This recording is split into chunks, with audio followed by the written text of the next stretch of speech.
আমি কিন্তু বলবো এখন। তুই ভাইবো না যে আমি বলতে পারবো না, আমি এখন বলবো, সরাসরি বলবো। এখন বলে কিন্তু আমি এখন বলেন। পারবো না মানে সময় তো আমি পারবো না। আমি ওই যে আপনার সরাসরি যা কইবো প্রস্তাব দিতে এলো না, দিতাম। যে ভালোবাসে সে বলতে পারে না, আপনাকে পাঠিয়েছে না বলতে। অনেক ভালোবাসা আপনার। আপনার রিয়েস করে দেন তো, মানে আপনি রাজি? ওই বাবা রাজি হয়ে গেছে বাবা। ওই বাবা তুই বুলবুলের কি কইছস? প্রেমিক যারা প্রেমিকার বলতে না এটা বলেছিস। তোর পারমিশন দিছিলাম যে তুই বুলবুলের কথা কও। হ্যাঁ আরে তুই কি করছস? ও বছর মা আমি, তোর মা আমি। ডিসেম্বর করছস কি লিগা? দুই আমি এক। তোর কথা ছিল আমার মেয়েটা।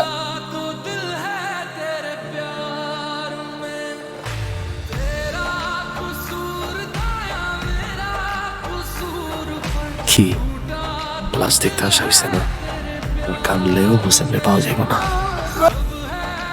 হোসেন কারো বন্ধু হইতে পারে না। আর কসম কি আমার বন্ধু